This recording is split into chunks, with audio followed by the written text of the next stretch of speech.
Tenun ikat merupakan salah satu kerajinan masyarakat etnis Lamaholot, tidak terkecuali masyarakat di Kabupaten Flores Timur.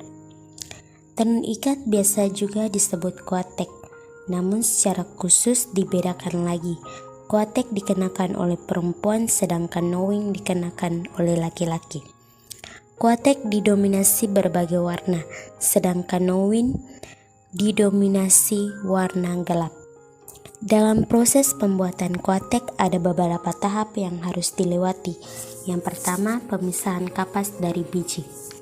Kapas merupakan bahan baku utama pembuatan tenun ikat, sebab kapaslah yang menghasilkan benang atau lelu. Benang ditenun untuk menghasilkan tenun ikat.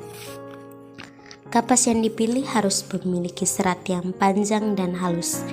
Kapas yang cocok untuk pembuatan tenun ikat biasanya tumbuh di lereng bukit Pulau Adonara, Solor, dan Flores Timur daratan. Namun sekarang, kapas ini jarang ditemukan karena tidak dibudidayakan. Pemisahan kapas dari biji dapat dilakukan dengan menggunakan alat pemisah kapas tradisional yang disebut menalok, atau juga bisa digunakan dengan tangan. Proses ini dilakukan dengan cara memasukkan kapas ke dalam celah-celah kayu. Biji-biji kapas akan berjatuhan secara otomatis karena tidak mampu melewati celah-celah. Sedangkan kapas yang keluar dari celah gulungan itulah yang dipakai.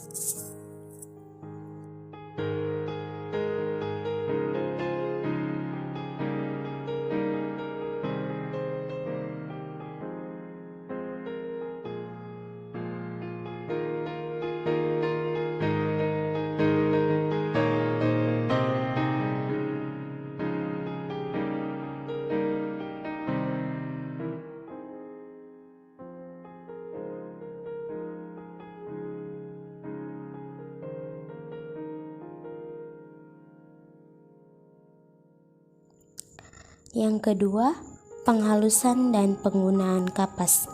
Kapas yang sudah dipisahkan dari biji belumlah terlalu halus. Oleh karena itu, kapas-kapas ini harus dihaluskan lagi.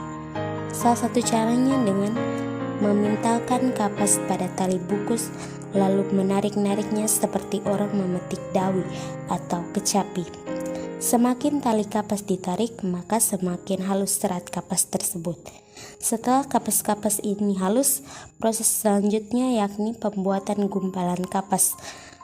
Penggumpalan ini cukup mudah karena hanya menggunakan tangan. Ukuran gumpalannya seukur 1 butir telur ayam kampung.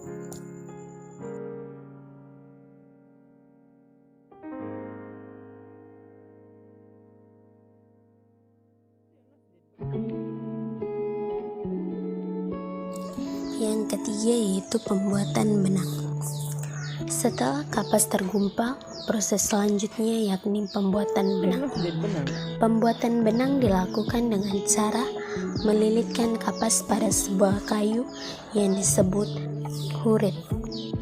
Hurit ini diputar-putar agar serat kapas yang membentuk benang terlilit pada badan hurit seperti gulungan benang pada sebatang kayu. Yang keempat yaitu pemintalan benang.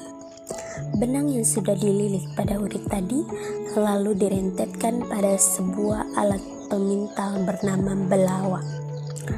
Helai-helai benang ini ditata seperti membuat suatu rangkaian berdiameter kira-kira 30-40 cm.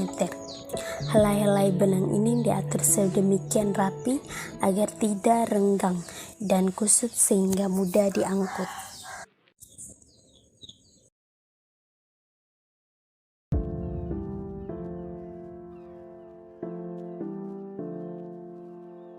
Yang kelima yaitu penggulungan benang atau pudung kapek.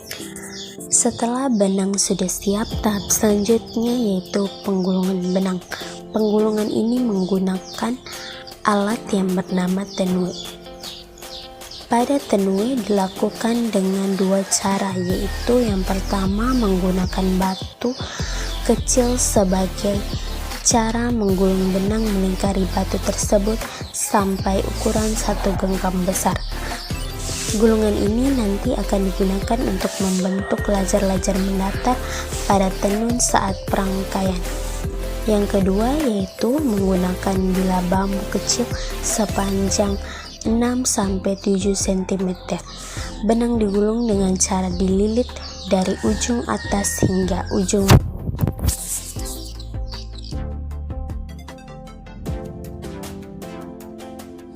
Yang keenam yaitu perangkaian atau penyusunan benang atau naked kapek.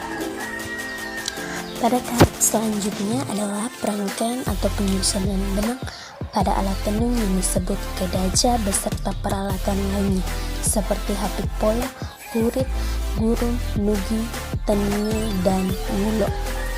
Caranya, benang gulungan segenggam besar tadi diisi dalam wadah kaleng plastik, lalu dirangkaikan secara mendatar membentuk jalur-jalur. Pada tahap ini, warna-warna benang mulai ditata sesuai keinginan. Biasanya untuk suatu kotak bisa memerlukan 5-7 warna untuk memberi kesan rapi. Pada tahap ini pula motif-motif tenun mulai dirangkai. Yang terakhir yaitu penenunan atau tane. Setelah proses perangkaian mendatar selesai, mulailah dilakukan penenunan.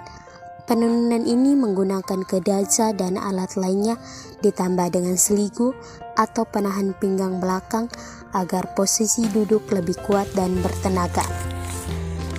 Pada proses ini biasanya memakan waktu 5-7 jam atau sehari.